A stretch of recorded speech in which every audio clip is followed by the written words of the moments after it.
On December 16, 1944, three German armies smashed through the Ardennes forest with over 200,000 troops and more than 600 tanks and assault guns. Their objective was to split the Allied forces in two, capture the vital port of Antwerp, and force a negotiated peace. Every Allied commander was caught completely off guard, every commander except one. While panic spread through Supreme Headquarters, Lieutenant General George S. Patton was already moving. He had seen this coming. 3 weeks earlier, he had written in his diary that the First Army was making a terrible mistake, leaving the Eighth Corps static, and that it was highly probable the Germans were building up east of them. Now, as the greatest German offensive since 1940 threatened to unravel everything the Allies had fought for, Patton was ready with a plan that would stun everyone in the room. What happened over the next 10 days would become the most audacious military maneuver in American history.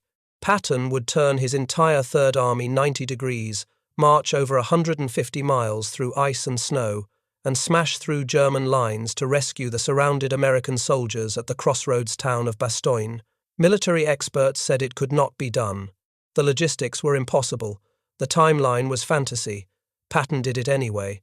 This is the story of how one general's foresight, one-word reply, and one tank named Cobra King changed the course of the Second World War. The German plan was called Operation Watch on the Rhine, and it was Adolf Hitler's last desperate gamble. By late 1944, Germany was losing on every front.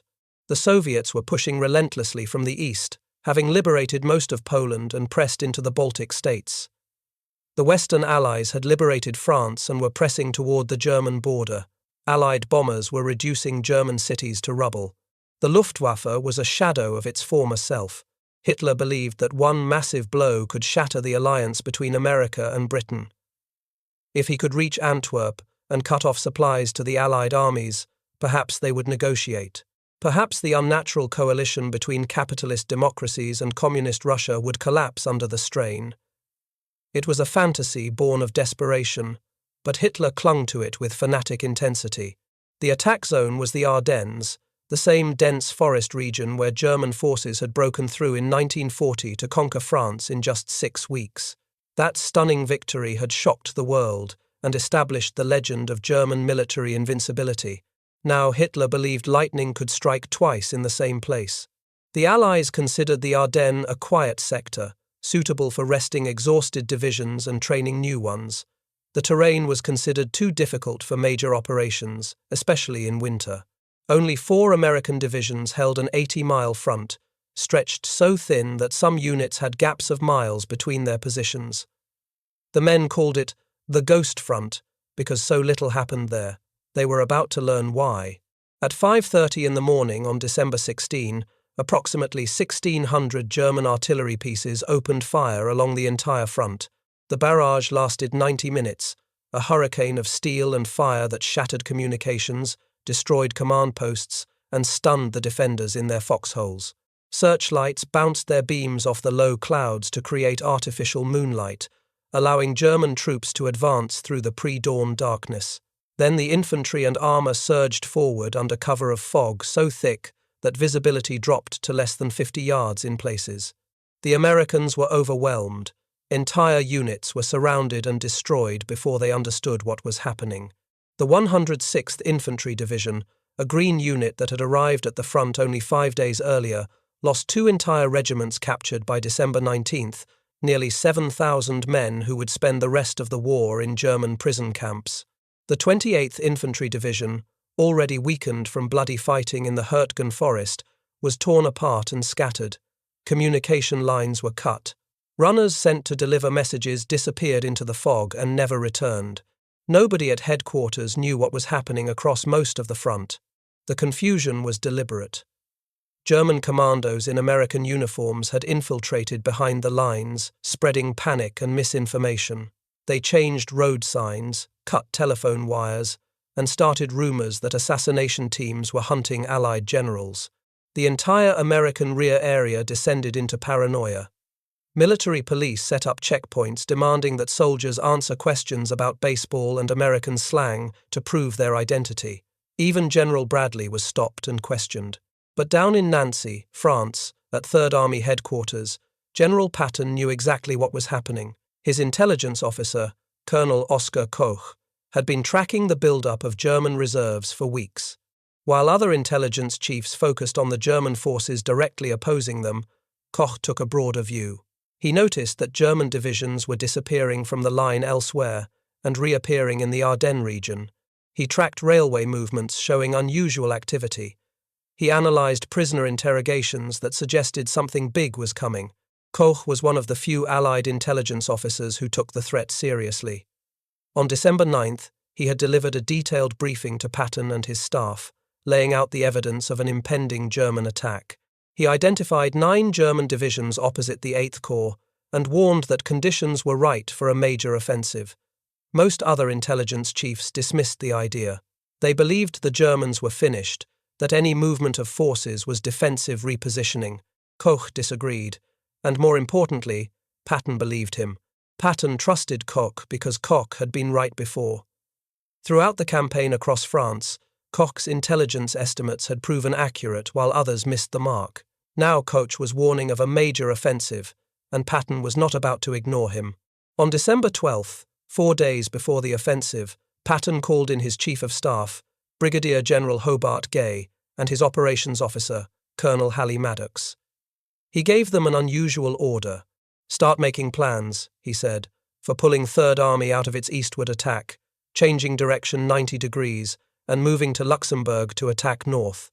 He wanted 3 separate contingency plans ready to execute on short notice.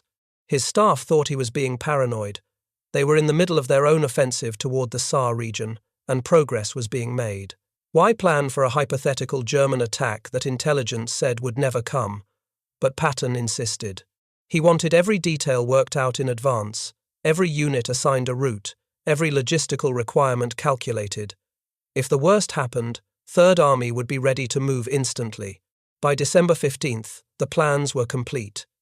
Each had a code word for easy activation. Nickel meant an attack from Arlon toward Bastogne.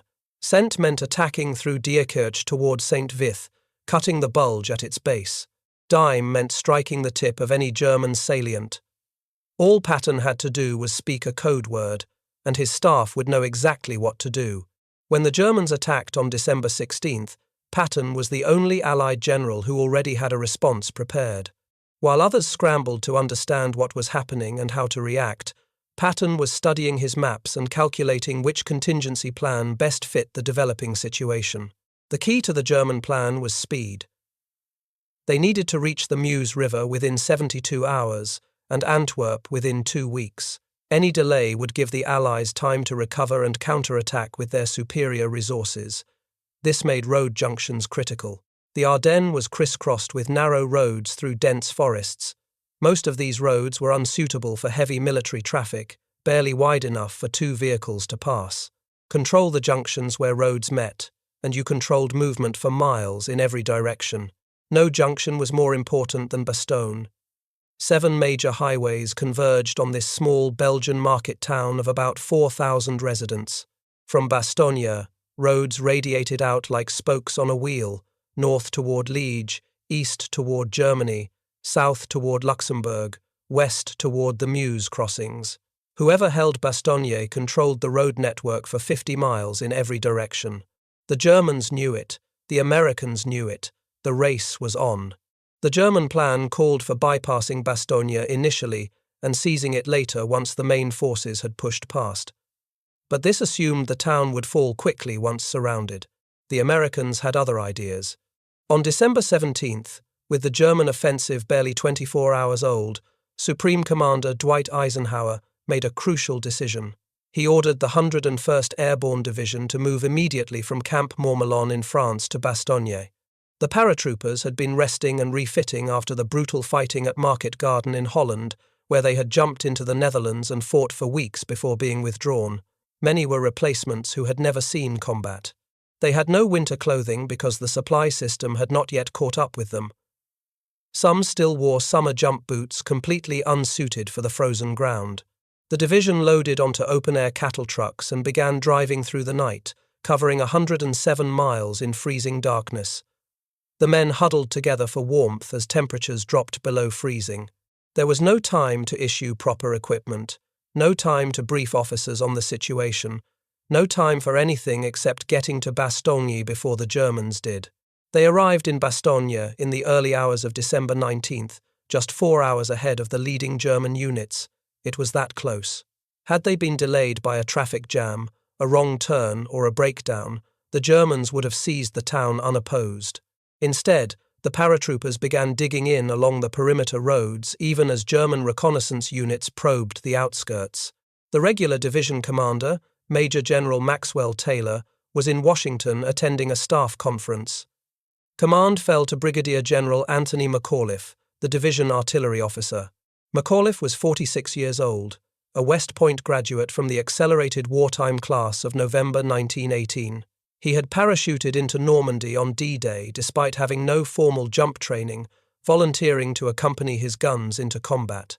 He had broken his back in a practice jump in April of 1944, but refused evacuation and continued serving with his men.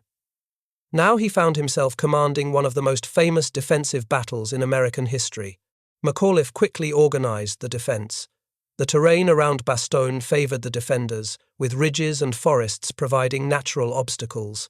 He established a roughly circular perimeter about 4 miles in diameter, with each sector assigned to a different unit. Artillery was positioned centrally where it could support any part of the line. Aid stations were set up in basements and cellars throughout the town. By December 21st, the Germans had completely surrounded Bastogne. General Heinrich von Luttwitz's 47th Panzer Corps, including the 2nd Panzer Division, Panzer Lehr Division, and 26th Volksgrenadier Division, encircled approximately 14,000 American defenders, including the 101st Airborne and all attached units. All 7 roads into town were cut. No supplies could get in, no wounded could get out. The Americans were on their own. The situation inside the perimeter was desperate. Artillery ammunition was restricted to 10 rounds per gun per day because resupply was impossible. Medical supplies were critically short because the Germans had captured the division's medical company on the night of December 19th near the Bois de Herbaimont crossroads, taking 18 officers and 125 enlisted men prisoner, along with most of the surgical equipment. Doctors operated by candlelight in cellars, performing amputations without proper anesthesia. The temperature hovered around 14 degrees Fahrenheit during the day and dropped even lower at night. Men in foxholes had no way to warm themselves. Frostbite and trench foot became epidemic. The frozen ground made digging nearly impossible, forcing soldiers to chip at the earth with bayonets and entrenching tools for hours to create shallow holes that offered minimal protection. Some men used German bodies as parapets when they could not dig deep enough. Food was running low. The men survived on reduced rations, sharing what little they had. Water had to be obtained by melting snow because the springs and wells were either contaminated or inaccessible. Despite the misery, humor persisted. When asked by a reporter what he needed most, one paratrooper famously replied that he could use some toilet paper, yet morale remained remarkably high. The paratroopers of the 101st were elite soldiers, trained for exactly this kind of isolated fighting. They expected to be surrounded when they jumped behind enemy lines, so the current situation felt familiar. They were joined by Combat Command B of the 10th Armored Division under Colonel William Roberts, providing precious tank support. The 705th Tank Destroyer Battalion contributed its fast M18 Hellcat tank destroyers, capable of flanking and destroying German armor. The 969th Field Artillery Battalion, an all-African-American unit, proved its worth under fire and would earn a Presidential Unit Citation for its performance at Bastogne. Even stragglers from broken units were organized into improvised combat teams and put into the line. Team Snafu, named for the soldiers' colorful description of their situation, was formed from men who had escaped the initial German onslaught and made their way to Bastogne. These scratch units fought alongside the paratroopers with courage and determination. On the morning of December 19th, Eisenhower convened an emergency conference at Verdun, France. The meeting was held in the Caserne de Jardin-Fontaine, a cold stone barracks that had once housed French dragoons. The situation maps showed a massive bulge forming in the Allied lines as German forces pushed deeper into Belgium, threatening to split the 12th and 21st Army groups. Some staff officers were openly talking about the possibility of another Dunkirk, a catastrophic evacuation that would undo everything gained since June. Present were Lieutenant General Omar Bradley of 12th Army Group, Lieutenant General Jacob Devers of 6th Army Group, Patton, Air Chief Marshal Arthur Tedder representing the Air Forces, Lieutenant General Walter Bedell Smith as SHAEF Chief of Staff, and key staff officers. 16 men total, 12 Americans and 4 British, gathered to decide how to respond to the crisis. The Supreme Commander's first words set the tone and surprised everyone expecting panic. "The present situation," he said, "is to be regarded as one of opportunity for us and not of disaster. There will be only cheerful faces at this conference table." Patton took him literally. "Hell, let us have the guts to let the bastards go all the way to Paris," he said. "Then we will really cut them off and chew them up." The comment drew nervous laughter, but Patton was making a serious point. The Germans had committed their last reserves to this offensive. If those reserves could be destroyed, Germany would have nothing left. Eisenhower replied that this was fine, but the enemy must never be allowed to cross the Meuse. Major General Kenneth Strong, the SHAEF intelligence officer, presented the grim picture. German forces were advancing rapidly on multiple axes. Bastogne was surrounded. The 2nd Panzer Division was pushing toward the Meuse River crossings. American units were scattered and disorganized. The situation was critical. Eisenhower turned to Patton. "George, I want you to command this move and make a strong counterattack with at least 6 divisions. When can you start?" "The morning of December 21st, with 3 divisions, Patton replied. The room went quiet. Then came the reaction. A stir, a shuffling of feet, as those present straightened up in their chairs. Some officers laughed openly, thinking Patton was joking. The British officers in particular seemed skeptical. What Patton was proposing, to turn an army of over 200,000 men 90 degrees while in combat and attack within 48 hours, was simply impossible by conventional military standards. It took days just to issue new orders, weeks to reposition supply dumps, months to plan a major offensive. Eisenhower was sharp. "Do not be fatuous, George. If you try to go that early, you will not have all 3 divisions ready and you will go piecemeal. You will start on the 22nd, and I want your initial blow to be a strong one." Patton explained that he had already prepared contingency plans. He had left 3 sets of instructions with his staff back in Nancy. All he had to do was make a phone call, say a code word, and the operation would begin automatically.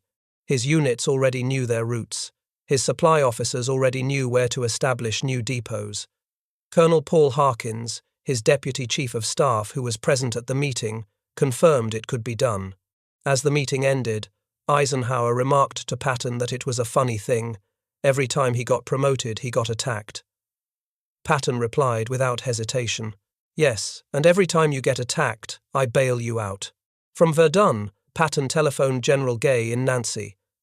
He spoke 2 words. "Nickel." Then 2 more. "Play ball." The greatest troop movement of the war was underway. What Patton's staff accomplished over the next 72 hours defies belief.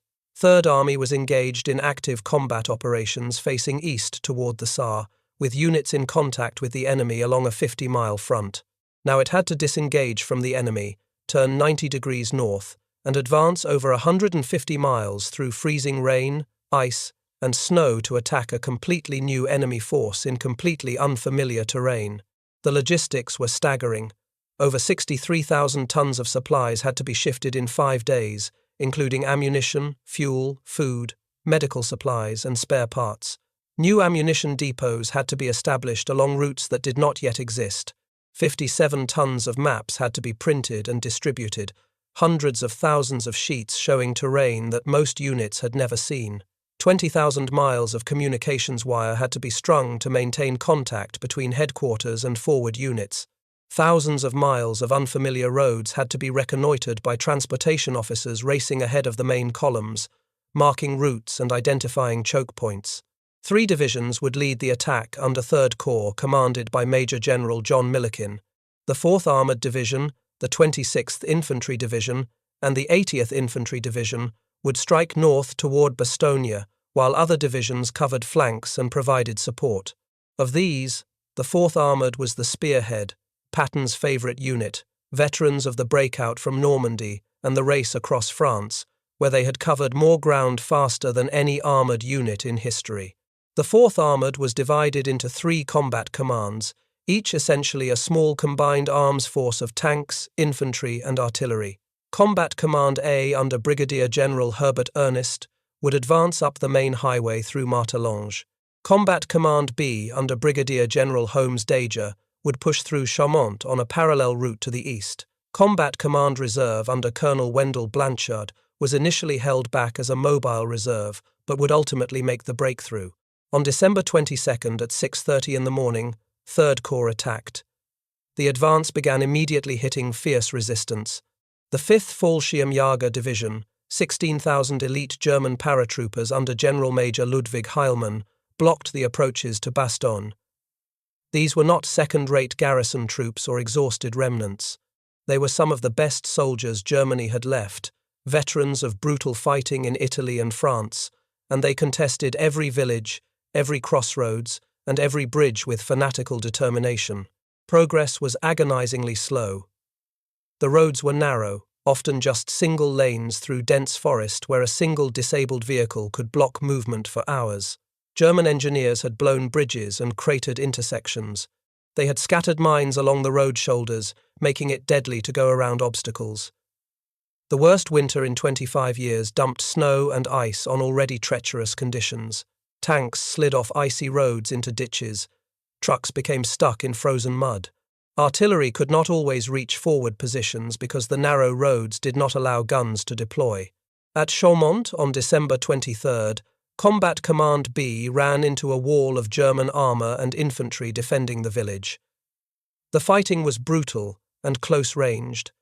Tanks duelled at distances of 100 yards or less. The Americans lost 11. Shermans knocked out or bogged in mud during the day's fighting. German Tiger tanks with their superior armour and 88mm guns destroyed American vehicles from hull-down positions that made them almost invulnerable to return fire. By the end of the day, the advance had stalled with Bastogne still miles away. Meanwhile, back in Bastogne, the Germans delivered an ultimatum. At approximately 11:30 on the morning of December 22nd, 4 German soldiers approached American lines under a white flag near the village of Remoyfoss. The party consisted of Major Wagner from 47th Panzer Corps, Lieutenant Helmuth Henke from Panzer Lehr Division, and 2 enlisted men carrying the white flag. They carried a typewritten message addressed to the American commander of the encircled city. The document was formal and threatening. It began by noting that the fortune of war was changing and that the German forces now surrounded Bastogne completely. Artillery of all calibers was trained on the town, it said.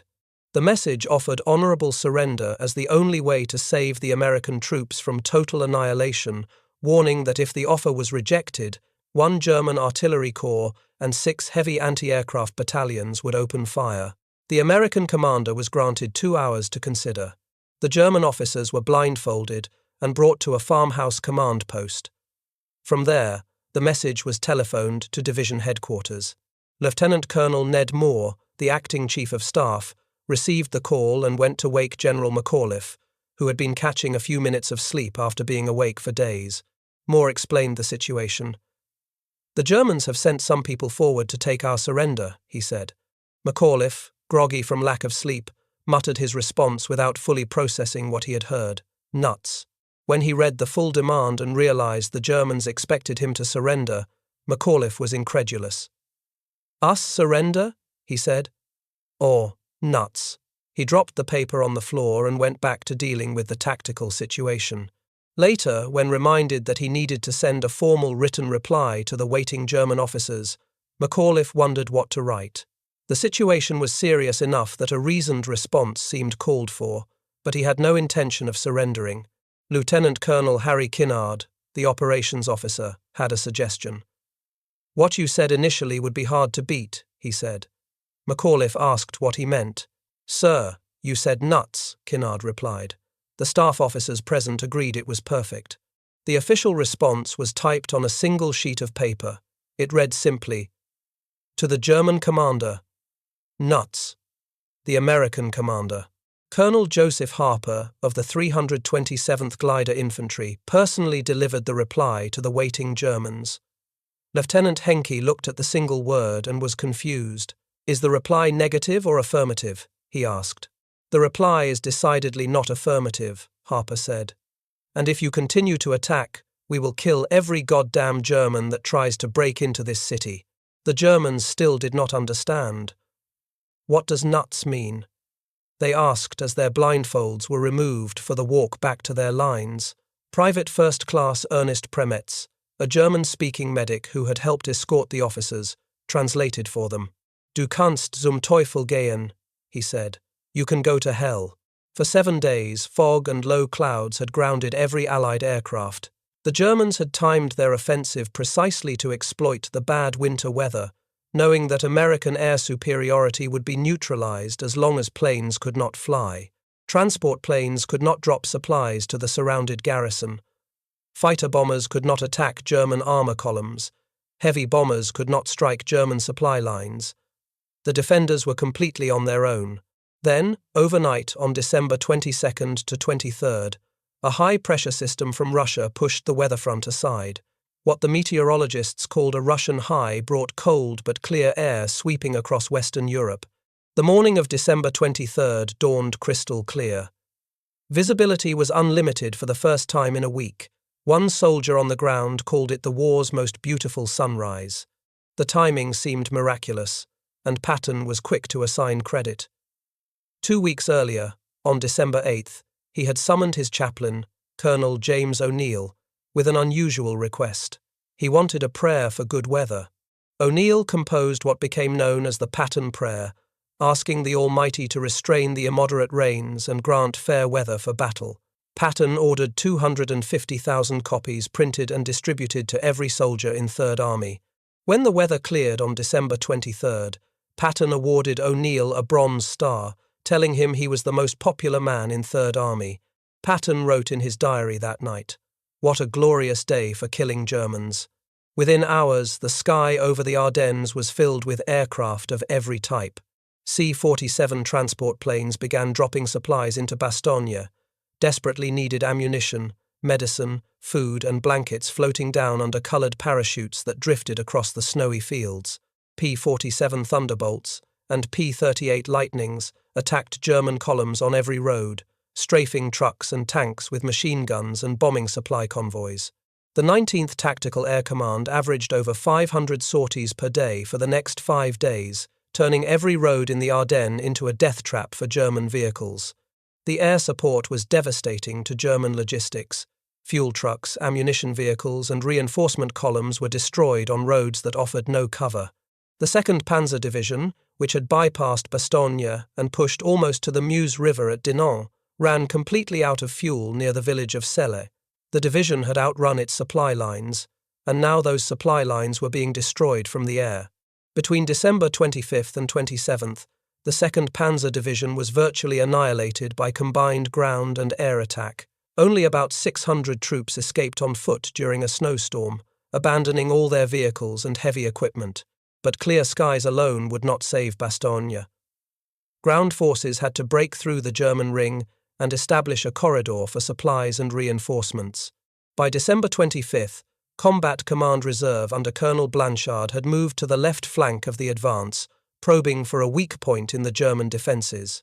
Blanchard's command included the 37th Tank Battalion under Lieutenant Colonel Creighton Abrams, a 30-year-old West Point graduate from the class of 1936, who had emerged as one of the finest tank commanders of the entire war. Abrams was aggressive, innovative, and absolutely fearless. He believed in leading from the front, riding in the lead tank of his column where he could see the situation and make instant decisions. He had named every tank he commanded Thunderbolt, and had worn out 6 of them during the campaign across France, without ever having one shot out from under him. He knew how to use terrain, how to concentrate firepower, and how to keep attacking when others would have paused. Patton, not a man given to praising subordinates, would later say of Abrams that he was supposed to be the best tank commander in the army, but that he had one peer, Abe Abrams, who was the world champion. On Christmas morning, Abrams attacked toward Bastogne.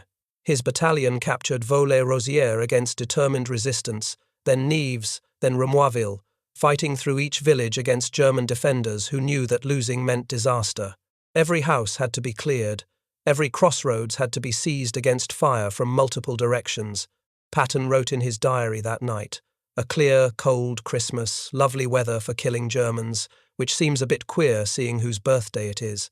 By noon on December 26th, Combat Command Reserve had captured the village of Clochimont. Lieutenant Colonel Abrams climbed a small hill north of the village and looked through his binoculars. Just a few miles away, he could see C-47 transports dropping supplies into Bastogne, the coloured parachutes clearly visible against the snow. The besieged garrison was tantalizingly close, but between Abrams and those paratroopers lay the village of Assenois and an unknown number of German defenders. Abrams radioed Major General Hugh Gaffey, commanding the 4th Armoured Division, requesting permission to make the final push. The situation was uncertain. Nobody knew how strong the German defences in Assenois were. A failed attack could cost the battalion and leave no reserve for another attempt. But every hour of delay meant more American soldiers dying in Bastogne. Authorization came shortly after 3 in the afternoon. "Do it," Gaffey said. Abrams called his commanders together at the edge of Clochimont. "We are going into those people now," he told them. "Let her roll." The attack was preceded by airstrikes from P-47 Thunderbolts, using napalm and machine guns on the village of Assenois, the last German stronghold between Combat Command Reserve and Bastogne. The aircraft made multiple passes, hitting suspected positions and setting several buildings on fire. Then, 2,340 artillery shells crashed down on the German positions in a concentrated bombardment that lasted just minutes but left the defenders stunned. Under cover of this bombardment, the tanks began moving forward. The tactical plan was simple and brutal. 9 Sherman tanks of Company C, 37th Tank Battalion, would lead the assault with orders to drive straight through the village without stopping for anything. They would not pause to engage individual targets or clear buildings. They would punch through at maximum speed and keep going until they reached American lines at Bastogne. Infantry from the 53rd Armoured Infantry Battalion riding in half-tracks would follow to clear out any remaining resistance and hold the corridor open. The lead tank was an M4A3E2 Sherman Jumbo, an assault variant with extra armour on the hull and turret designed to absorb punishment that would destroy a standard Sherman. It was slower than a regular Sherman but could take hits that would kill other tanks. Its name was Cobra King. The commander was First Lieutenant Charles Bulge, 24 years old, a young officer who was about to make history. His crew consisted of Corporal Milton Dickerman as gunner, Private James Murphy as loader, Private Hubert Smith as driver, and Private Harold Hafner in the bowgun position. The column raced through Clochimont and into the open ground beyond, moving at full speed toward Assenois. German 88mm positions opened fire. The rounds screamed past the tanks, impacting in the snow and frozen earth. The Shermans returned fire without slowing, their guns blazing at muzzle flashes and suspected positions. Small arms crackled from buildings as they entered the village. German soldiers fired Panzerfaust rockets from windows and doorways. The tanks did not stop. They ploughed straight through the village, crushing debris under their tracks, and kept going. Behind the lead tanks, the situation was chaotic. German soldiers emerged from cellars and ruins to fight the following infantry. The half-tracks were vulnerable to the Panzerfaust rockets, and 6 were destroyed in the woods north of Assenois. Men spilled out of burning vehicles and fought on foot. The column was taking serious casualties, but the lead tanks were through and still moving. At approximately 4:50 in the afternoon, Cobra King emerged from the tree line near a Belgian fortification between Assenois and Bastogne. Lieutenant Bulge spotted American soldiers ahead, men of the 326th Airborne Engineer Battalion holding the perimeter. He was not sure they were American. After days of rumors about German commandos in American uniforms, everyone was suspicious of everyone. Bulge dismounted from his tank and walked forward cautiously, his hand on his pistol. First Lieutenant Dwayne Webster of the Engineers came out to meet him, equally cautious. The two men studied each other for a moment, then Webster broke into a grin and extended his hand. "I am Lieutenant Webster of the 326th Engineers. 101st Airborne Division, he said. Glad to see you. 20 minutes later, Lieutenant Colonel Abrams drove into Bastogne and shook hands with Brigadier General McAuliffe. The siege was broken. The corridor was open, but the battle was far from over. The breakthrough had created only a narrow corridor, barely the width of a road that German forces immediately tried to close. Just after midnight on December 27th, German armor counterattacked from both sides to cut the lifeline. For the next 2 weeks, fighting around Bastogne was heavier than during the original siege, as the Germans threw everything they had at eliminating the American salient. The corridor was so narrow that German observers on the surrounding high ground could call artillery fire on any vehicle that moved. Supply convoys ran a gauntlet of shell fire. The road became known as the bowling alley because German shells knocked vehicles off it like pins. Engineers worked constantly to repair damage and clear wrecks, so that traffic could continue flowing. On Christmas Day itself, German forces had launched a major attack on the perimeter from the northwest. 18 German tanks, including several heavy Tigers, broke through the lines near the village of Champs. For several terrifying hours, German armor roamed inside the American perimeter, shooting up supply points and causing chaos. The paratroopers of the 101st counterattacked with bazookas, artillery called in dangerously close to their own positions, and sheer determination. By nightfall, all 18 German tanks had been destroyed or disabled, their burned hulks scattered across the frozen fields. The day after the relief, a convoy of 40 supply trucks and 70 ambulances made it through to Bastogne, bringing desperately needed ammunition, medical supplies, and winter clothing, while evacuating hundreds of wounded who had been waiting days for treatment. Major General Maxwell Taylor returned with the convoy and resumed command of the 101st Airborne. He would later call the defense the division's finest hour, while graciously acknowledging that his absence gave his good friend Anthony McAuliffe the opportunity to become an important person in this world. The Germans, furious at losing Bastogne, threw everything they had at the town in the following weeks. Hitler ordered 10 divisions, including the elite 1st SS Panzer Division transferred from 6th Panzer Army, to capture what had become a prestige objective. The fighting continued until early January, with German attacks on December 30th and January 2nd being particularly fierce. Only on January 7th did the Germans finally accept that Bastogne could not be taken. From the German perspective, the failure at Bastogne was a catastrophe. General Hasso von Manteuffel, commanding 5th Panzer Army, later explained that when the initial attempt to capture the town by coup de main failed on December 17th and 18th, the Germans faced a critical choice. They could concentrate all available forces for a systematic attack on Bastogne, or they could bypass the town and merely keep watch on it while the main forces pushed west. We did not do this, von Manteuffel admitted. Through this decision, no adequate attack was made. General Major Heinz Cocotte, whose 26th Volksgrenadier Division bore the brunt of the attacks on Bastogne, later acknowledged that the American paratroopers were an elite unit with specialized training that enabled them to fight effectively in small battle groups, at night, and against enemy armor without support. Their combat spirit, he said, was sky high. When Cocotte learned that American tanks had broken through at Assenois on December 26th, he telephoned his regimental commander. The commander reported 12 enemy tanks in the village, heading for Bastogne. Cocotte understood immediately what this meant. "I knew it was all over," he said.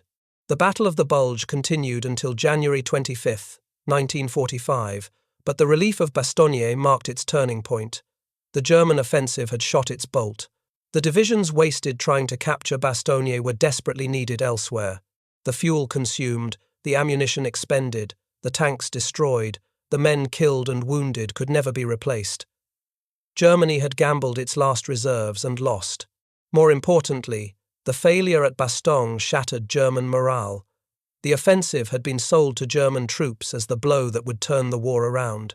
When it failed, many soldiers lost faith in final victory. Desertion rates increased. Units that had fought with fanatical determination began surrendering more readily. The psychological impact extended beyond the battlefield to the German home front, where the false optimism of early reports gave way to grim reality. For the Allies, Bastogne became a symbol of American determination. The story of the surrounded paratroopers who refused to surrender, led by a general who answered a demand for capitulation with a single defiant word, captured the public imagination. It demonstrated that American soldiers could stand and fight against the best Germany had to offer and win. American casualties for the entire Battle of the Bulge were approximately 80,000, including over 19,000 killed. The 101st Airborne alone lost 341 killed, 1,691 wounded, and 516 missing between December 19 and January 6. German losses were comparable or higher, with an estimated 80 to 100,000 casualties and irreplaceable losses in tanks, assault guns, and aircraft. Winston Churchill addressed the House of Commons on January 18, 1945. "This is undoubtedly the greatest American battle of the war," he said, "and will, I believe, be regarded as an ever-famous American victory." Patton himself wrote to his wife 3 days after the relief.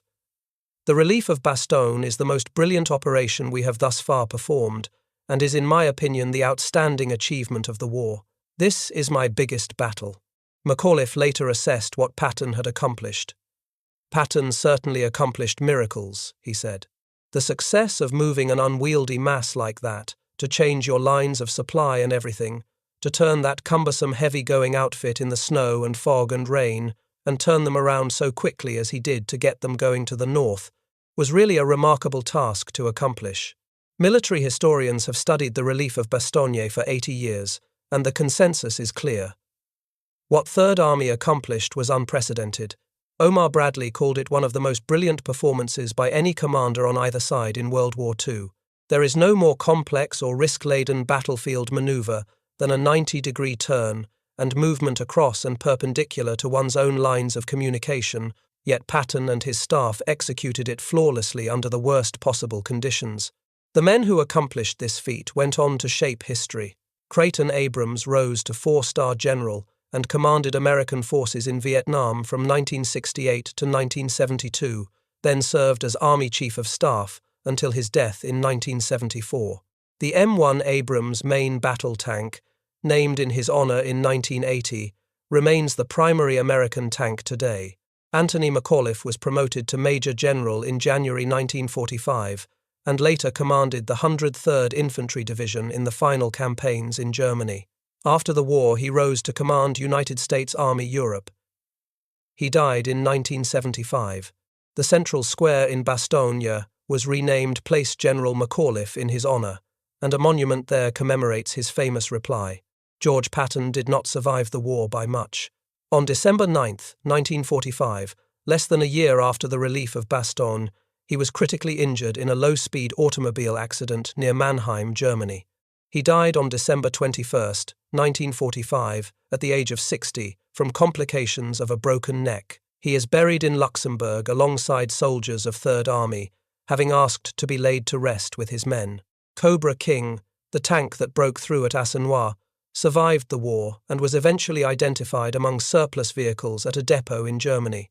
After authentication in 2008 through serial number matching, it was restored to its wartime appearance. Today, Cobra King is displayed at the National Museum of the United States Army at Fort Belvoir, Virginia, a permanent memorial to the men who drove it into history. The lesson of Bastogne endures. When other commanders saw only disaster, Patton saw opportunity because he had prepared for it. The contingency plans sitting ready on December 19th represented the difference between catastrophe and one of history's greatest military achievements. It was not luck. It was not improvisation. It was foresight, planning, and the will to act when others hesitated. In the snow-covered fields around that small Belgian town, monuments now mark where the breakthrough occurred, where McAuliffe gave his immortal reply, where paratroopers held frozen foxholes against overwhelming odds. These markers commemorate not just courage, but competence. The staff work, the logistics, the anticipation of what might go wrong, these are the unglamorous elements that transformed what could have been defeat into triumph. Every December, veterans and their descendants gather in Bastogne to remember. The town that was nearly destroyed in 1944 has become a shrine to those who saved it. For the people of Belgium, The American soldiers who fought and died there are not forgotten. They never will be. That is the true story of Patton's march to Bastogne. Not just a tale of bravery, though there was bravery in abundance. Not just a story of leadership, though the leadership was extraordinary. It is a reminder that in the darkest moments, preparation matters. That one man's refusal to accept what everyone else considered impossible can change the course of history. And that sometimes, when asked to surrender, the only appropriate response is a single word: nuts.